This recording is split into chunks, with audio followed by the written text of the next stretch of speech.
Bonsoir tout le monde. Bienvenue à cette conférence ICM Amos. Je vous remercie d'être présents en grand nombre. Puis pour tous ceux qui ont participé aujourd'hui à la Journée Montréal, j'espère que vous en avez bien profité.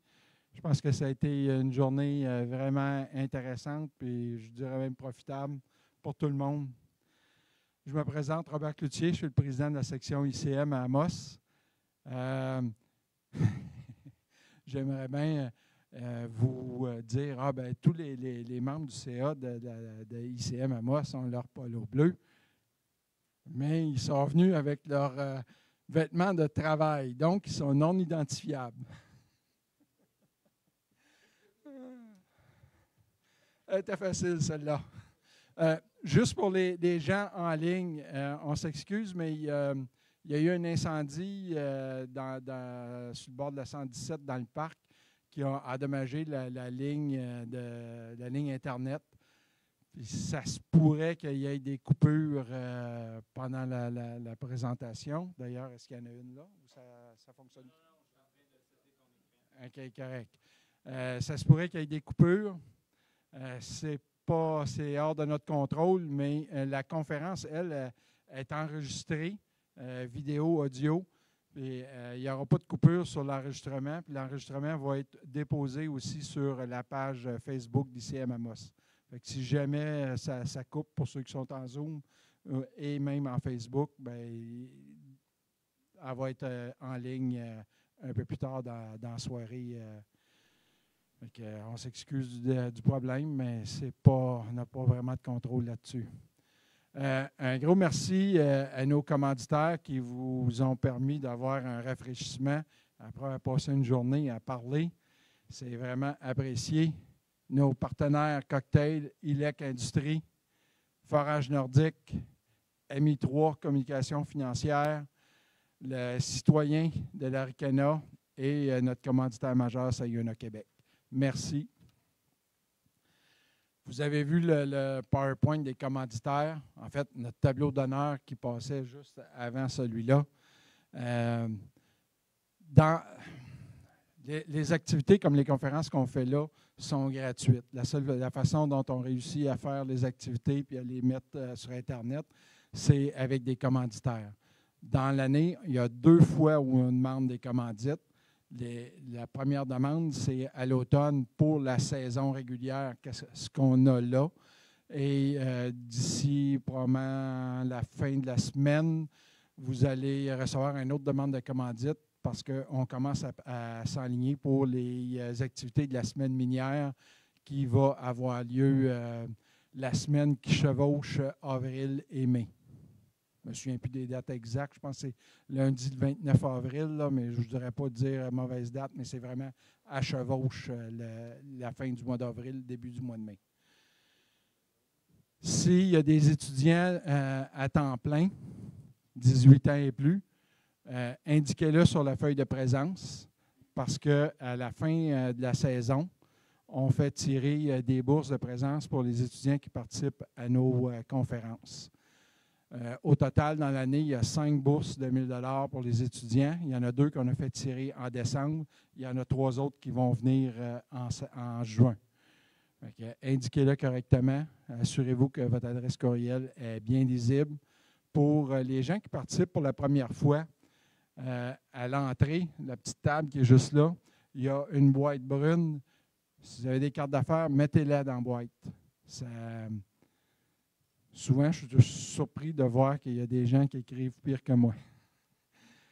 Je pensais que j'étais le seul à avoir de la misère à me lire, mais non. Puis je le dis à toutes les fois, je le sais, mais à toutes les fois, je suis surpris. Il y en a tout le temps 1 ou 2 que je ne suis pas capable de déchiffrer l'adresse courriel. N'hésitez pas à la mettre là. La feuille, justement, la feuille de présence, elle circule. Fait que comme je mentionnais tantôt, assurez-vous qu'elle fasse le tour. Évidemment, si vous changez d'adresse courriel parce que vous changez d'entreprise ou quoi que ce soit, n'hésitez pas à m'envoyer un courriel pour me le signaler. Les gens en ligne, si vous avez des questions à poser, vous pouvez les envoyer dans le chat de Zoom ou sur les commentaires de Facebook. On va les lire puis on va les soumettre aux conférenciers. Pour les gens en ligne aussi, si vous voulez recevoir l'attestation de participation, il faut que vous me communiquiez votre adresse courriel. Évidemment, sur Facebook, je n'ai aucun contrôle si vous êtes là ou si vous n'êtes pas là, ce qui fait que je ne peux pas vraiment vous envoyer l'attestation de présence. Mais sur Zoom, je le vois parce que Zoom nous envoie un rapport avec le temps d'assistance. Donc, sur Zoom, je peux vous envoyer l'attestation de présence. Je vais vous demander d'éteindre vos cellulaires, ceux qui ne l'ont pas déjà fait pendant la journée aujourd'hui. La conférence de ce soir est donnée par M. Christian Brousseau, vice-président principal Ingénierie Construction. M. Brousseau est ingénieur diplômé de l'École polytechnique et titulaire d'un MBA de l'UQAT. Il a plus de 30 ans d'expérience en ingénierie et construction dans l'industrie minière canadienne. Il a occupé des rôles majeurs dans la direction des projets de Detour Gold, Osisko, Goldcorp, Eleonore et Falcon Bridge. Christian, c'est à toi.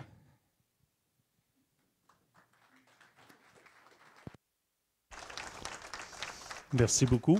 La mise à jour, évidemment, depuis quelques années, le projet Dumont a été un peu dans l'ombre. Historiquement, l'ancien Royal Nickel, RNC Minéral, on a changé de nom pour devenir Carora et par la suite être racheté à 50%, puis par la suite à 100% par Waterton. Qui est une compagnie privée.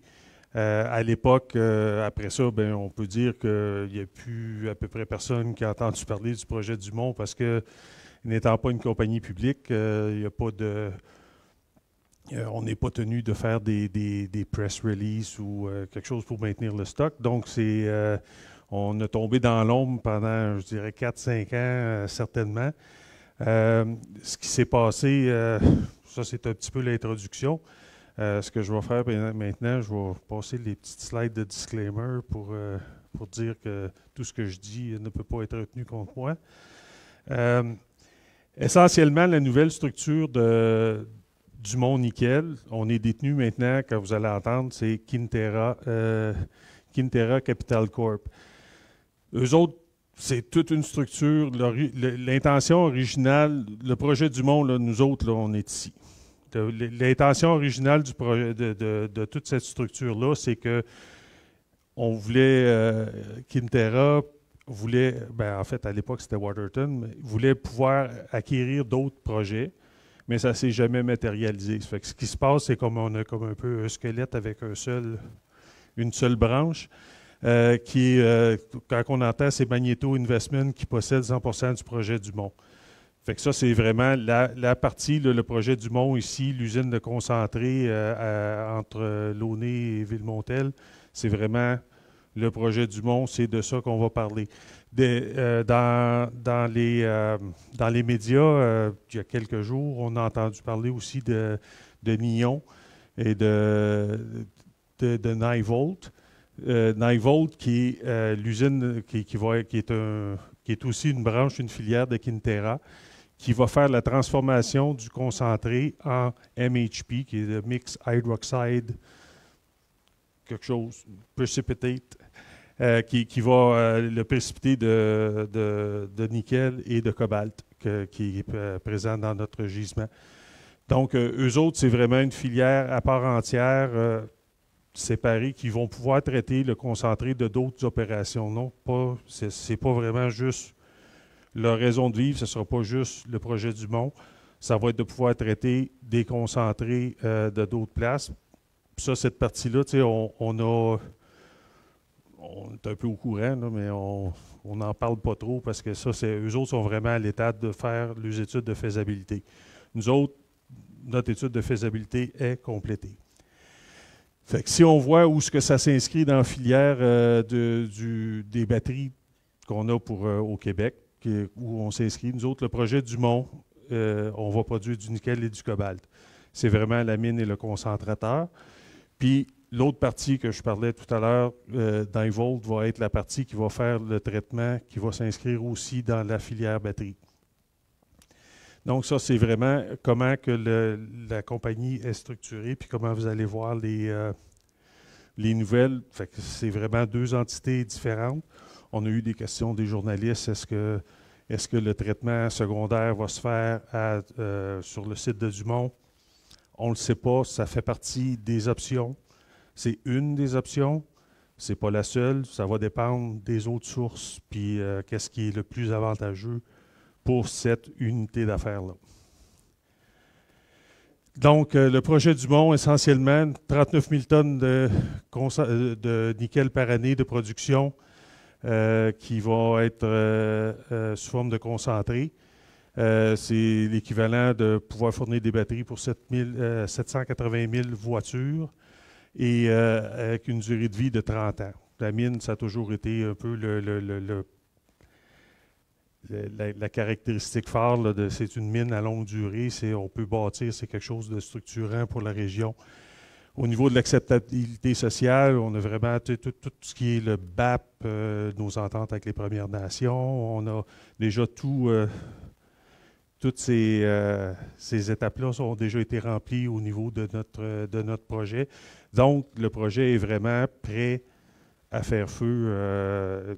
On a été en latence, on va dire, pendant quelques années. La caractéristique qu'on a maintenant avec Kinterra Capital qui vient, c'est qu'eux autres, ils ont vraiment mis l'accent, contrairement à Waterton, qui l'avait mis un peu comme en stand-by pendant plusieurs années. Kinterra, eux autres, ont vraiment la volonté de le développer parce que c'est la seule façon qu'on peut attirer des investisseurs. C'est si on est prêt à démontrer qu'on est prêt à mettre de notre propre argent dans le projet. Donc, c'est vraiment là où on voit que le changement de cap ou le changement de direction s'est opéré au niveau du projet. Donc, c'est pour ça que vous allez voir de plus en plus, on va être de plus en plus dans les nouvelles et dans les médias. Le projet Dumont, encore, avait 20 minutes d'Amos dans une région minière concentré à haute teneur, qui est un petit peu particulier aussi par rapport aux autres gisements de nickel, mettons comme dans le nord. C'est vraiment plus lié à la molécule de nickel, qu'il y a 2 nickels pour un fer ou 2 nickels pour un soufre, qui fait qu'il y a une densité de nickel, il y a beaucoup plus de nickel qui se rapporte dans le concentré, donc un concentré à 30 29. Puis, comme on disait, les principales autorisations sont en place. Situé en Abitibi, une région minière. Puis, les infrastructures, la voie ferrée passe chez nous. On a les routes, on a accès aux principales.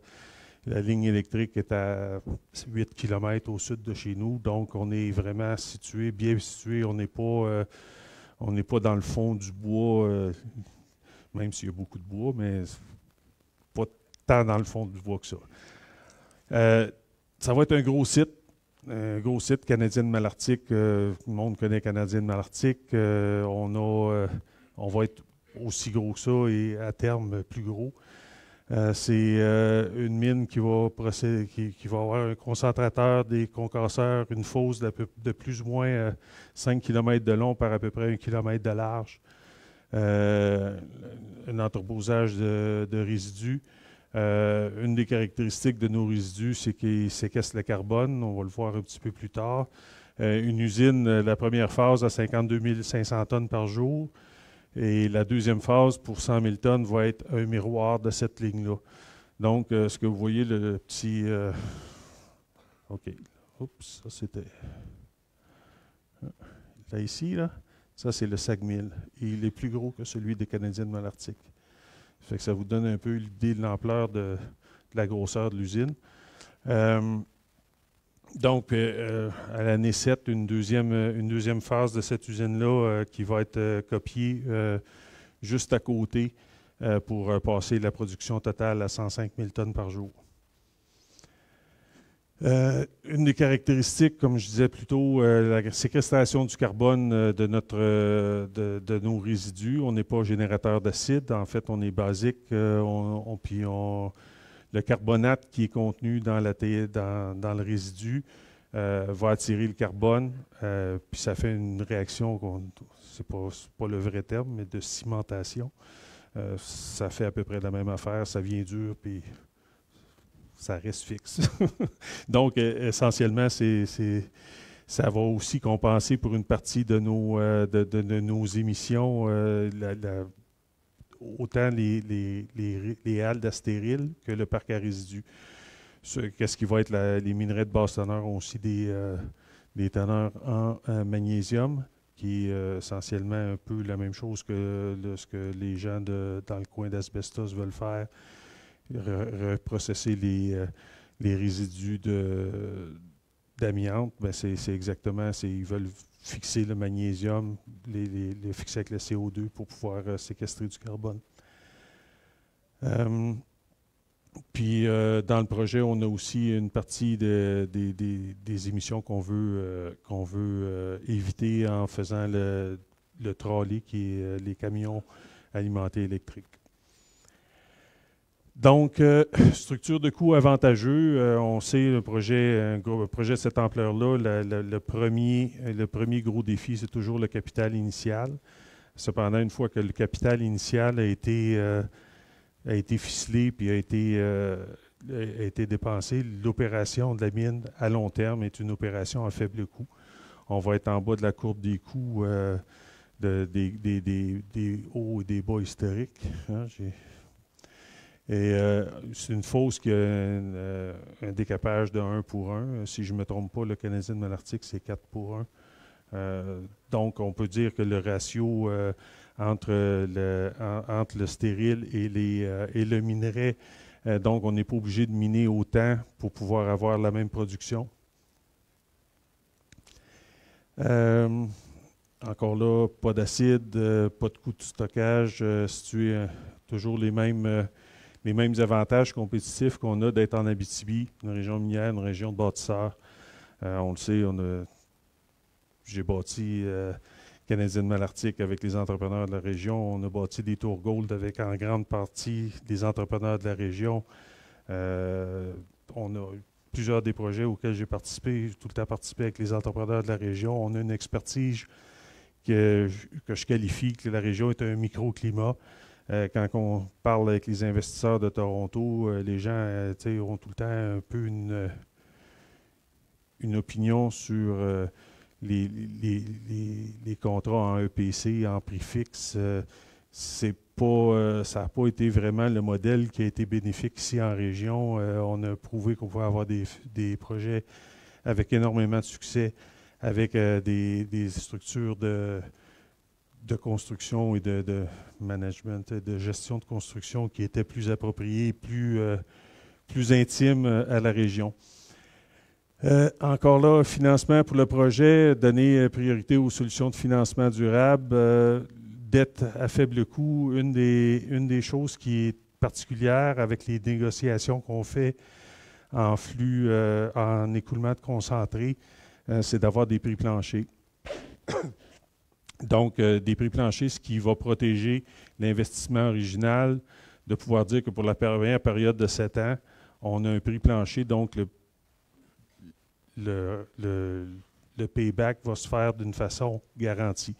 Donc, ce que ça a comme impact, c'est que ça va donner une bonne structure d'intérêt pour pouvoir attirer d'autres financiers, puis ça va faire partie un peu de tout le travail qui va se faire cette année. Trouver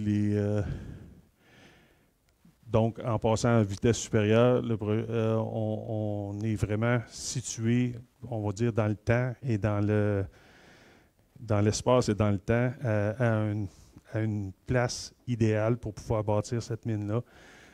On s'inscrit très bien dans la stratégie des batteries, des minéraux critiques du Canada et du Québec. On a accès à l'énergie renouvelable du Québec avec l'hydroélectricité. Les ententes d'écoulement de concentré qu'on a eues, comme je disais, nous donnent ce qui est en négociation présentement va pouvoir sécuriser le financement. Puis une fois que cette valeur du projet va être donnée, ça va être comme le coût d'envoi pour les autres, toute la diligence raisonnable qui va avoir été faite sur le projet. Toutes les études économiques vont fixer un coût pour le projet. Puis à ce moment-là, ben, les gouvernements comme la Caisse de dépôt, comme Investissement Québec, vont pouvoir donner une valeur au projet que ce n'est pas eux autres qui vont prendre l'odieux de fixer un coût pour le projet, mais quelqu'un va l'avoir analysé en détail, va avoir donné un coût, un rendement au projet. Donc, tout ça fait que pour les premières 7 années, on va être garanti, puis ça devrait être vers la fin de Q2, ça va être la première moitié de l'année devrait être annoncé. Aussi, l'autre partie qui fait qu'on passe en vitesse supérieure, si vous ne l'avez pas vu aujourd'hui, des annonces, on a François Vézina qui se joint à l'équipe comme COO. Donc, ça va être, on va commencer à attirer des joueurs majeurs dans l'équipe pour pouvoir bâtir une équipe pour le développement et la construction du projet. Donc, pour attirer des investisseurs, on a un projet structurant, on a des contrats d'approvisionnement, puis on va avoir l'équipe, puis on va continuer à bâtir l'équipe pour pouvoir faire une décision de construction en 2025 et pour être en production en 2028. Cette année, l'autre partie qu'on fait présentement, Robert est en train de dépenser une coquette somme d'argent en forage de définition. Investir. Il ne dépense pas. C'est du forage de définition et du forage géotechnique qui va contribuer à l'ingénierie comme matériel pour notre ingénierie de détail qu'on prévoit commencer à la fin de cette année, comme on disait, là, commencer l'ingénierie détaillée pour pouvoir être des mises en chantier éventuellement en 2025. Puis encore là, parallèlement, là, je vais donner une petite update aussi sur la partie Nightvolt, parce que même si ce n'est pas nous autres, c'est nos petits cousins. On a travaillé vraiment, l'année passée, on a fait un échantillonnage en vrac.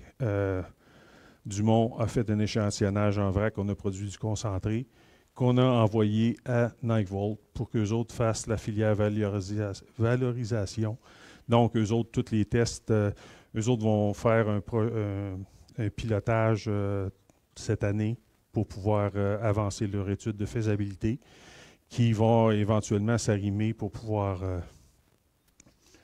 une fois les sites de construction choisis, etc., pour pouvoir avoir une place pour écouler notre concentré. C'est pas mal ça.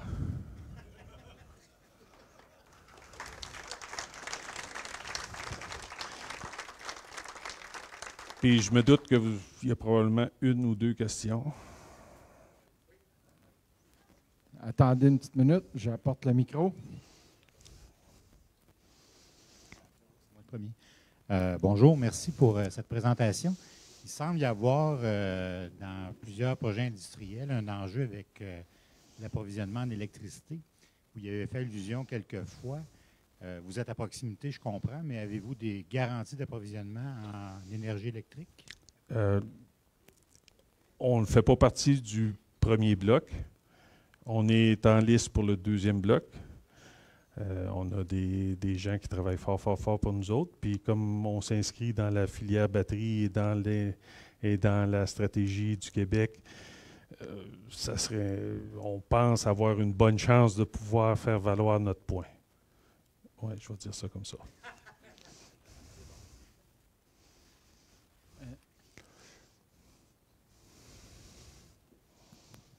J'ai pas la chance de connaître. J'ai la chance de connaître M. Brousseau, mais je n'ai pas la chance de connaître M. Vézina, que vous avez mentionné tout à l'heure. Les expériences de ce monsieur-là, ça? Bien, pour ceux, François, en fait, s'occupait du côté mine à Canadienne Malartic. C'est un ancien d'Agnico Eagle.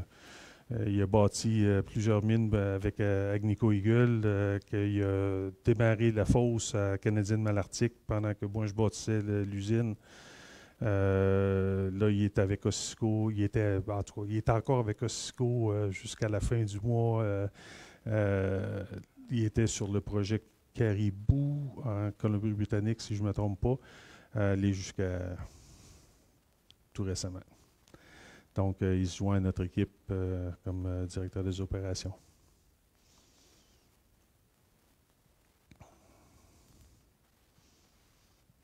Oui, Caribou, c'est en Colombie-Britannique. Juste une question, Nivolt, ça se situe où? Ça ne se situe pas nulle part encore. Le siège social est avec Kinterra à Toronto. C'est un projet de transformation de concentré de nickel pour faire des produits de sulfate de nickel et de sulfate de cobalt pour l'industrie des batteries. Donc, c'est un procédé qui existe, mais qui va être testé à grande échelle dans les prochains mois. Et ça va être une compagnie cousine, si on veut, là, au travers de Kinterra, qui va faire du traitement de concentré, qui va être la place où on va envoyer notre concentré.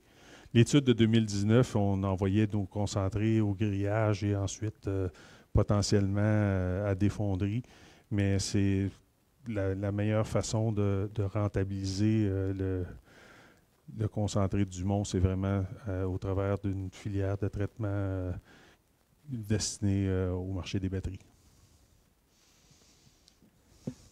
Rapidement, M. Bousseau, Royal Nickel a été un très bon citoyen corporatif pour la région.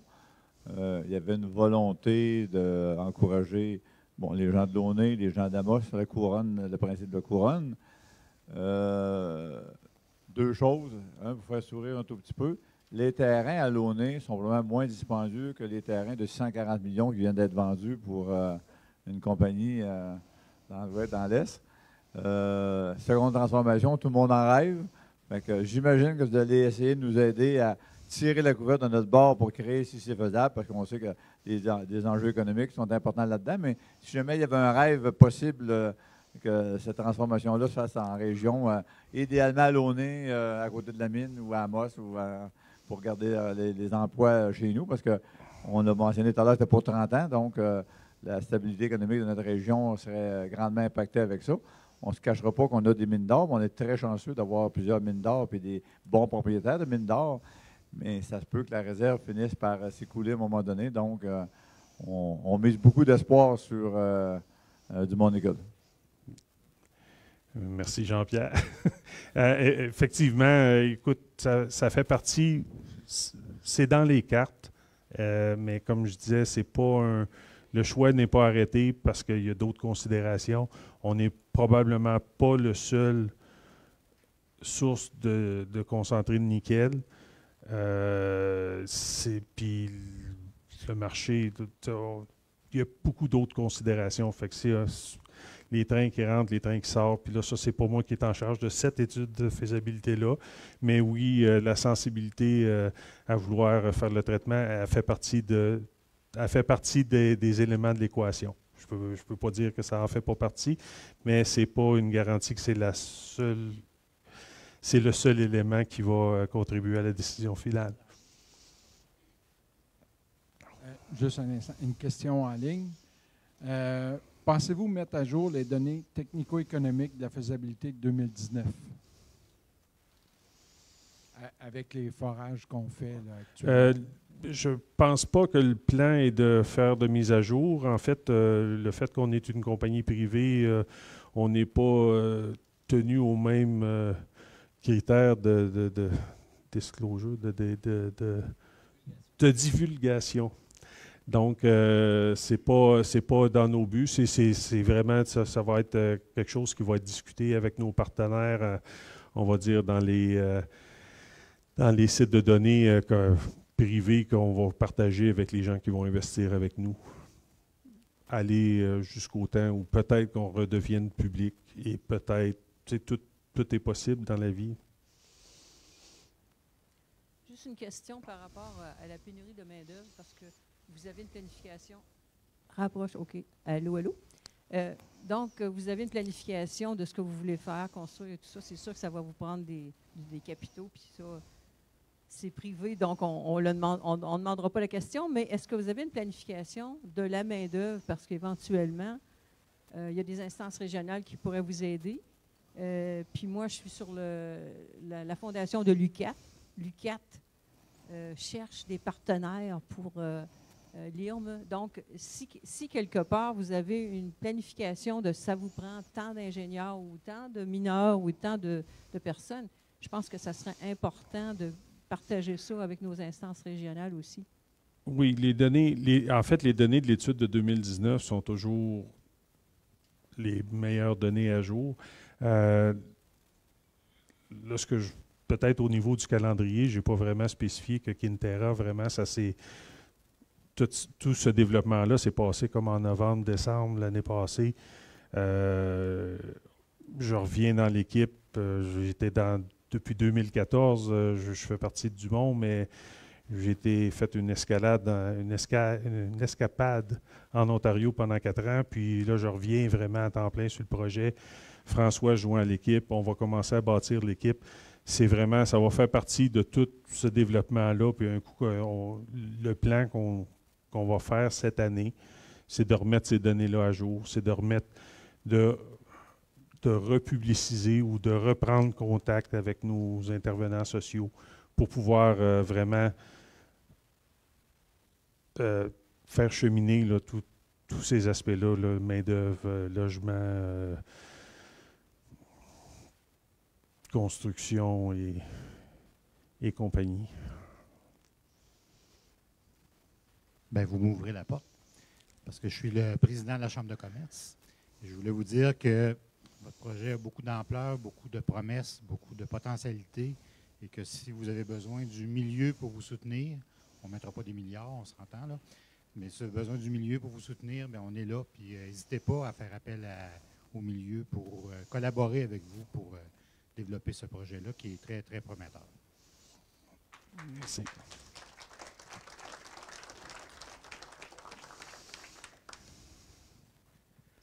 Félicitations, M. Balleux. On n'en attend pas moins que de votre part. Christian, merci pour la présentation. Évidemment, quand vos amis de Nivold vont venir, on présume que vous allez leur montrer les ressources du territoire. Il y a une belle bâtisse qui est ici à Amos, qui est vide, qui ne demanderait que d'être mis à contribution dans la réalisation d'un projet comme celui-là. Et il y a le réseau ferroviaire qui passe là, comme à proximité de votre projet. S'il y a des gisements en Ontario que vous avez envisagés, ils peuvent venir être livrés juste là. Donc, ne vous gênez pas, on connaît du monde un peu partout, puis on va s'assurer que les portes seront ouvertes pour vous accueillir. Merci, Guy.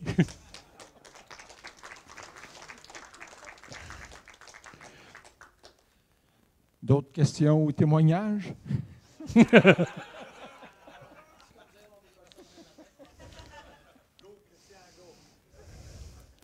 Merci beaucoup. Oh, ton micro. M'entendez-vous? Oui.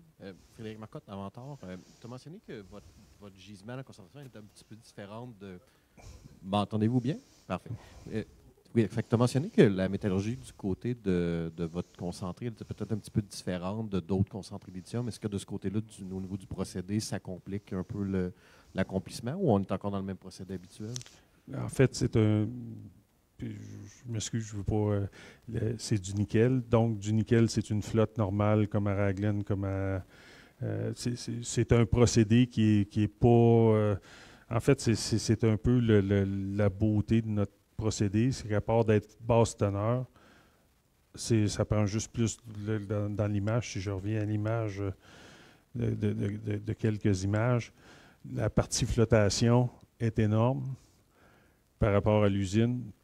Pour vous donner une idée, là, c'est des cellules de 300 mètres cubes. Fait que c'est gros parce que la teneur est faible. Beaucoup de volume ça prend beaucoup de surface pour flotter. C'est ça qui fait que ça devient un peu, je dis tout le temps la blague, par les années passées, le cuivre, c'était la teneur, il fallait que le grade is king. Mais là, maintenant, ils minent à du 0,2, 0,3 % cuivre en Amérique du Sud, puis c'est la normalité. Quand on a commencé, les Canadiens de Malartic, tout le monde pensait qu'on était fou de faire une usine à faible teneur, grosse capacité, puis aujourd'hui, c'est un peu la norme au Canada. On a starté des tours, il y a eu Rainy River, le côté Gold. Puis là, ben, il n'y a pas personne qui le fait dans le nickel tant que ça ici en Amérique ou, on va dire, dans le monde Western World. Fait que l'économique est la même. La valeur est dans la roche, on l'extrait, il y a un coût de production, on fait un profit, ça fait de l'argent. C'est ça qu'on fait. Merci beaucoup.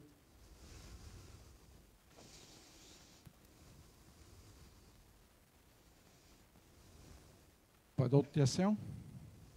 Bien, merci tout le monde. Merci Christian.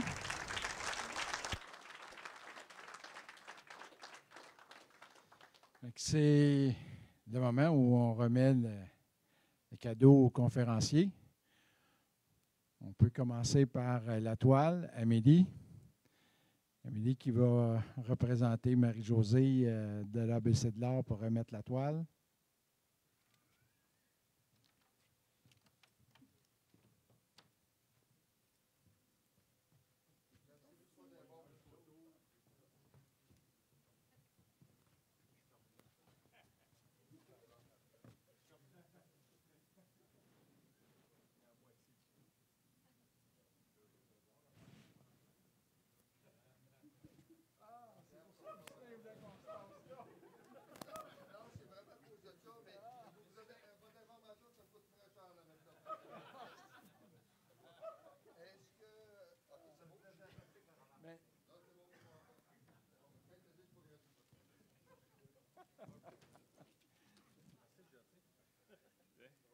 Hein?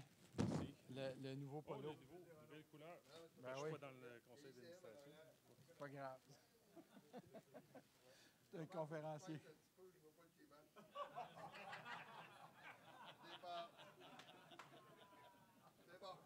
Merci. Merci, Christian. Aïe. OK. Toujours comique, Ghislain. Oui, la feuille de présence, est-ce qu'il y en a qui ne l'ont pas vu passer? OK. Ou est-ce qu'elle elle circule encore? On va y laisser le temps. La prochaine conférence, c'est le 20 février, dans 2 semaines, à Lassar. C'est au club de golf, la salle du club de golf de Lassar. C'est MX Exploration, Aaron Stone de MX Exploration, qui vont venir nous présenter les avances de leur projet. La prochaine conférence à Amos, c'est le 12 mars. C'est Danny Boisvert d'Eldorado Gold. Les gens d'Eldorado, je ne sais pas s'ils sont encore là, ils étaient là aujourd'hui. Mais ils vont venir nous... oui. Ils vont venir nous présenter les avances sur leur projet. Je vais souhaiter une bonne fin de soirée aux gens qui sont en ligne. Les gens...